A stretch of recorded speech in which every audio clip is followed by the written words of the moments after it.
Hi, welcome to another episode of my weekly podcast. I'm Dr. Umar.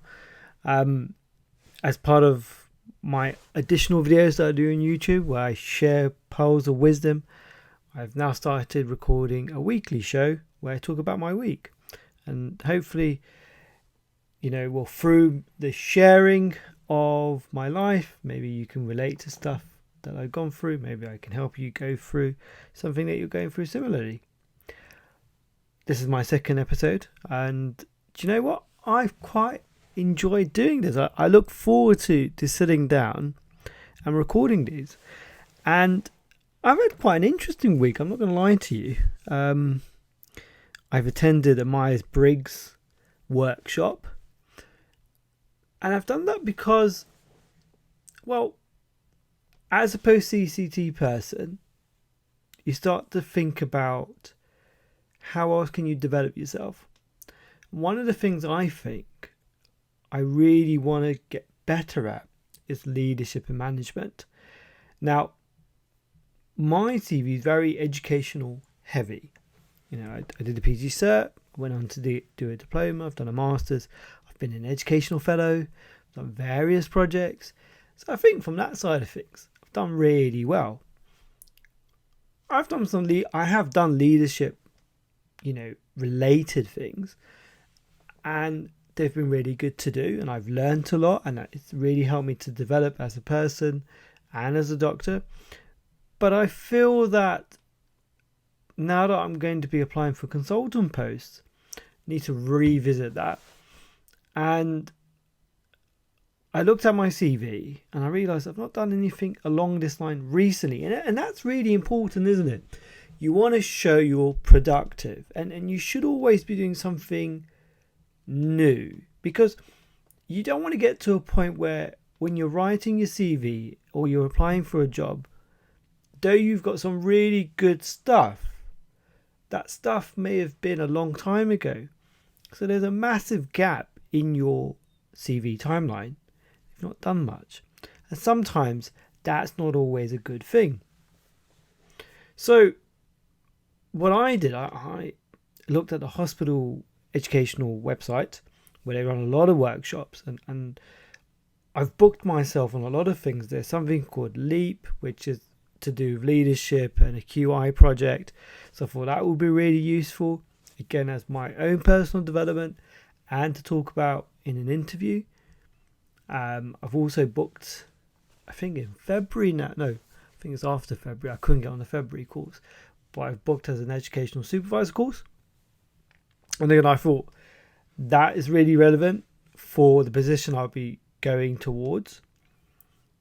But I'm sure I'll talk about those when those happen.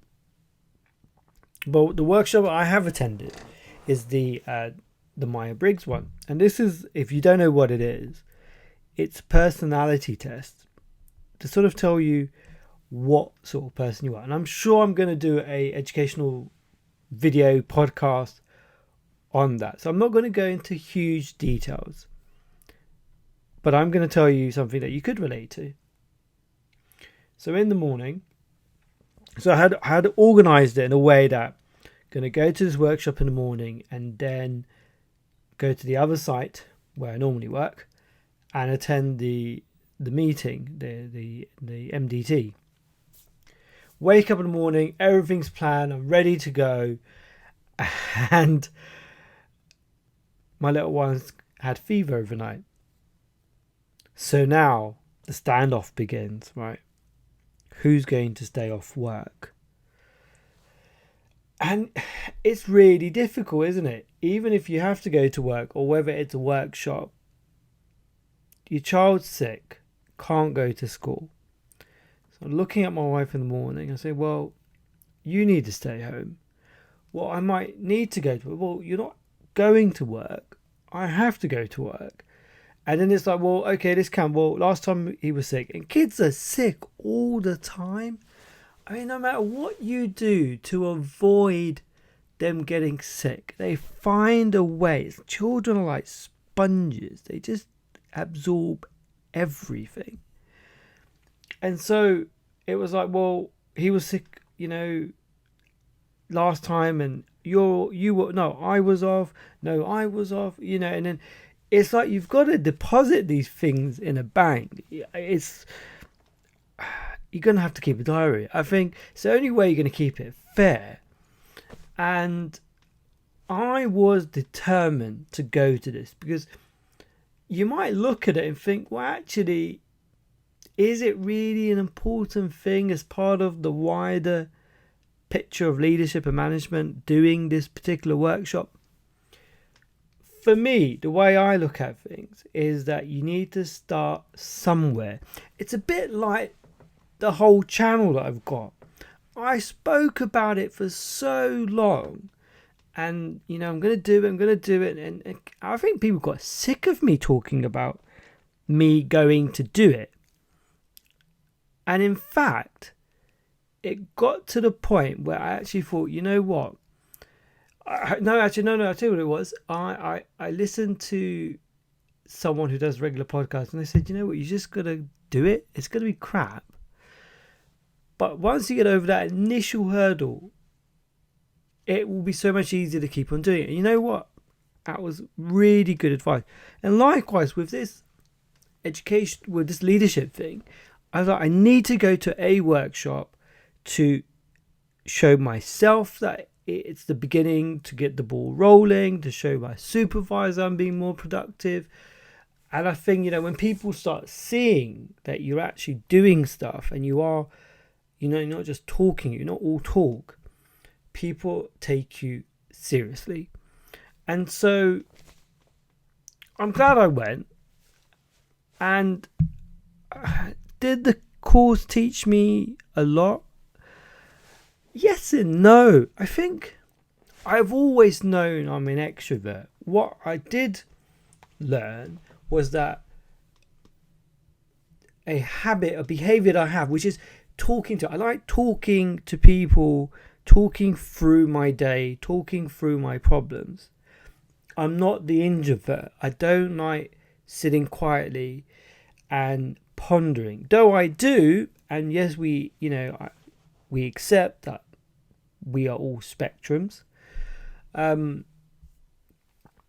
but I do this all the time. You know, I will call the same few people every day after work on the way home, and I process my life through, you know, talking through it.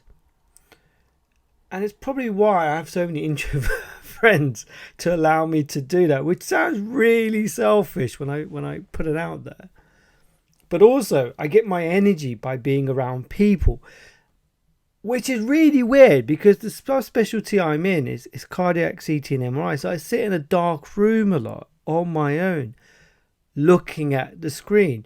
But I do feel the need to go and mix with people in the office, and I feel so much better for it. I feel so much more alive. So it was interesting to get, I guess, confirmation that that's what I'm like, that's who I am. And then there's all various things they talk about and they do it, and I thought it was really nice. Got to meet people that I would never normally mix with because they're from different specialties. It was just nice to feel part of a larger trust. Then my department, love my department, don't get me wrong, but we work in such a massive trust. It's just nice to meet people. But again, what was interesting about that day, and I'll tell you what it was. People that attended this course weren't just medical. They were administrative staff all across the hospital. And one of the activities we were given was as an extrovert person. So we were divided into those who identified as extroverts, and then the other group were the introverts. And we separated. We had a flip chart, and we had to design our own office and how the office would be. And of course, you can imagine the extroverts wanted big open spaces, open office plan, a place to chill out, there was even a balcony to have drinks on a Friday at the end of the week. And to be fair, it was more, for me, a fairy tale, because we all know in the NHS as doctors, the offices we have actually are really grim. And nothing like you may see on TV in other jobs where it's very sociable. So, I mean, the office is not very sociable. And so we had all these administrative staff talking about how amazing their office was, and that they have Prosecco on a Friday to celebrate the end of the week, and there's a massive culture of, letting your hair down. And that made me realise, I mean, I don't drink, so it's not like I was feeling like I was missing out on it wasn't the Prosecco, but it was the notion of it all. And I said, you know what, it's lucky. We get excited if there's a small cake that we can slice in, not even normal slices. We slice the slice into slices because we feel guilty that we're eating too many calories. And these people from non-medical areas of hospital are having these parties and living it up. And it reminded me of something that I saw on social media about maybe a year ago, where I won't name the trust, but a very big trust, administrative HR, I'm not quite sure, but it was something along those lines. Department was putting out videos about how amazing their office is. They had fancy coffee machines, not the sort of made up, artificial coffee you get in hospital. And they had, bean bags, and they had, these little pod areas, and they had amazing, equipment. I mean, I can't even get my computer to work half the time. And it was like, this is such an amazing place to work. Well, you know what? Twitter went into meltdown. I remember that. And doctors were just, posting videos of how horrendous the area was and just saying, what the hell? And I think the backlash that they got was so huge. They were made to take down the videos, and they all sort of got deleted and disappeared off the face of the internet. And yet this person was talking about it, and you know what? It really annoyed me, because I just thought, we work ridiculous hours. We're in before time, we leave after time. The arguments I get into about being home late, and what do we get in return? Yes, we get job satisfaction. Yes, it's a call-in, and people say it's a vocation thing, and that, we're doing things for better good. But should we be, okay with that? Is that okay? Because it was my choice, because it was my ambition, because I'm helping people, that I shouldn't be asking for anything. Surely it doesn't add up. But the person who's doing the job, not because they love it, not because it's just because it's a job, it pays the bills, they should be treated nicely. And it sort of brought me back to this childhood experience that I had, where I went to an East London school. The school doesn't even exist anymore. They shut it down. But I went to this East London school, really disruptive school in a disruptive area, and there were a group of kids who were like the troubled, like kids who are always in trouble. They weren't troubled, they were always in trouble, and they were a nuisance. They were caused disruption. They were the most misbehaved kids. And what do you think the school did with them? Well, what they did was they said, look, we'll put you on a special program, and if you're really good in all your lessons and you sort of collect these stars, or I'm not quite sure how they did it, but you'll earn yourself a trip. We'll go camping, we'll go to an adventure area, we'll do something, we'll take you out in a coach and you have a fun. And it's a small group.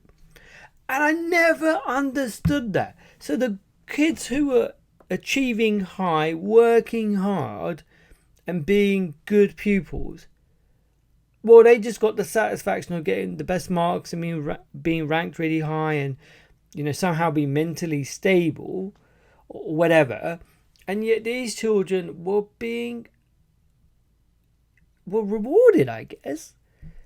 And I get what the school were trying to do on one side of it. They were trying to sort of keep them on track. But that isn't fair.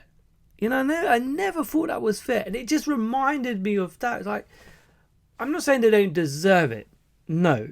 You administrative staff and people of that nature, they do deserve it. I wish they could get my tax code right when I change job.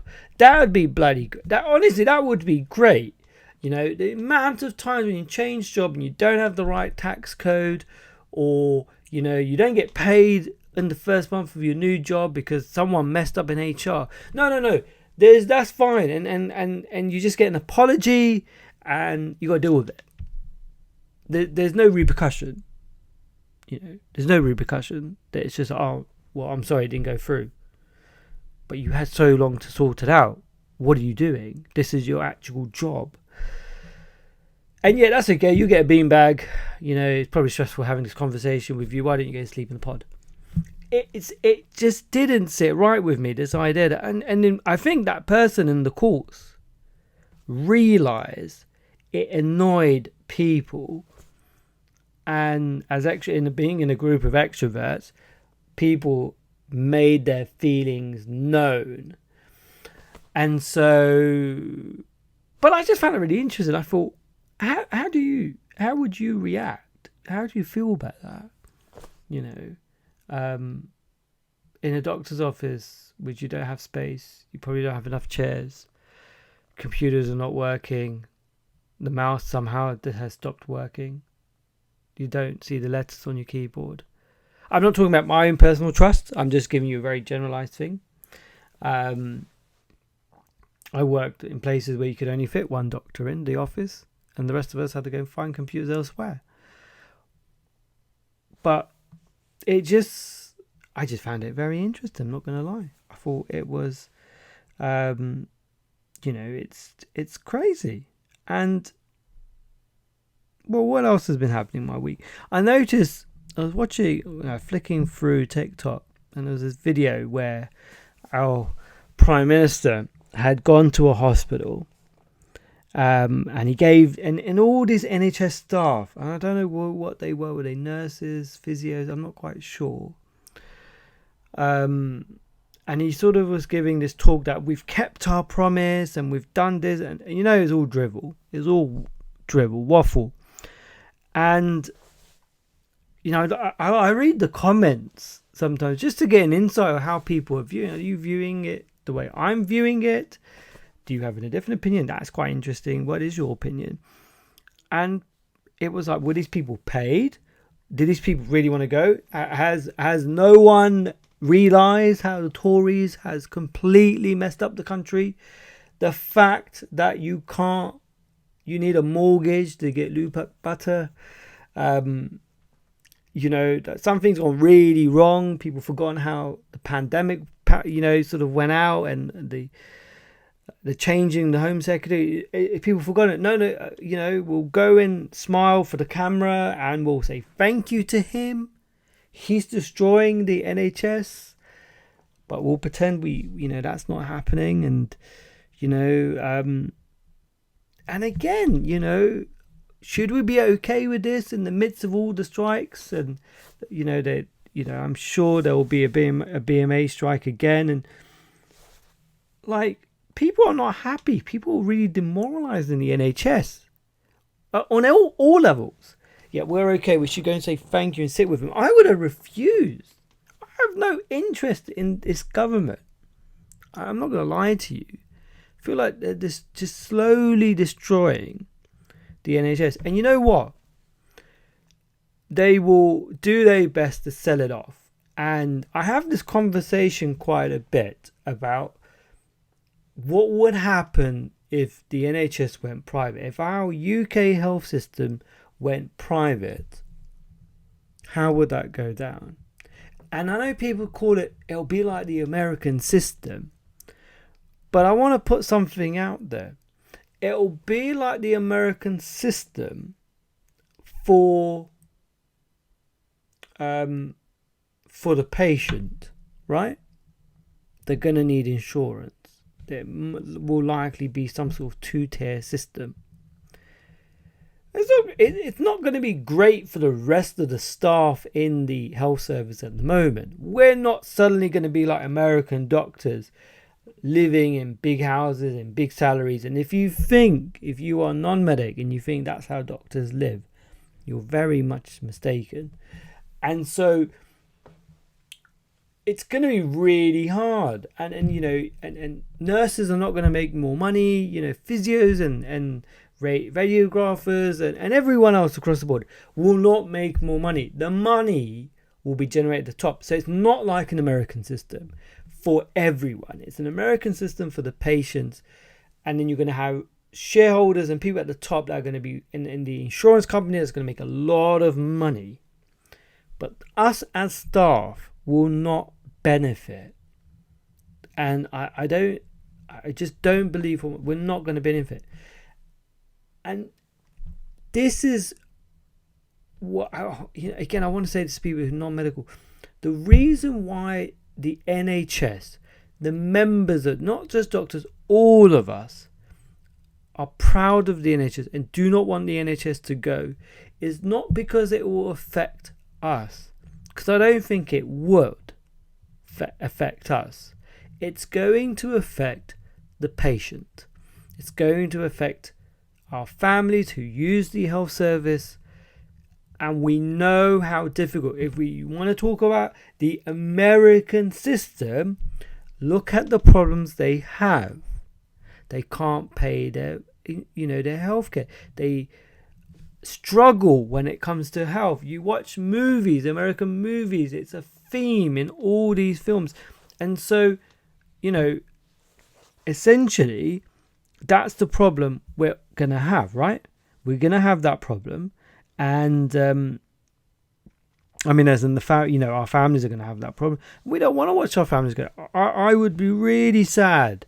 My parents both have chronic conditions. I'd be really sad to see how they would cope. I'll do my best, of course. And, my brother and sister, we would all chip in to do our best. But it would be, if this was happening now with inflation and everything else that's more expensive and people are struggling already, to add that as another burden, so I know there's people online and people frustrated. I can't get an appointment, I've got to wait so long, and they think it would be better if the NHS wasn't around.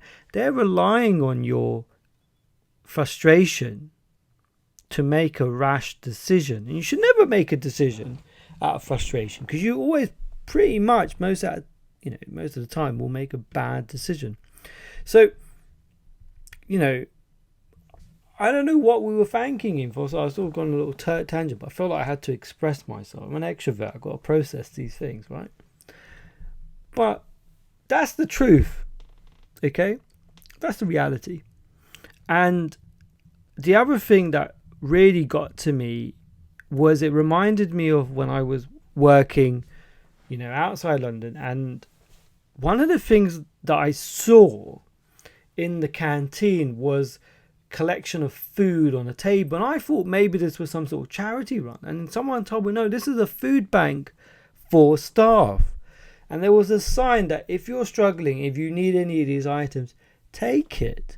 And that really blew my mind. We are at a point where our nurses and our other healthcare sort of members of our team cannot afford basic things, that they're relying on food banks in the hospital, that no longer do you just have food banks in particular. The fact that we have food banks is one thing.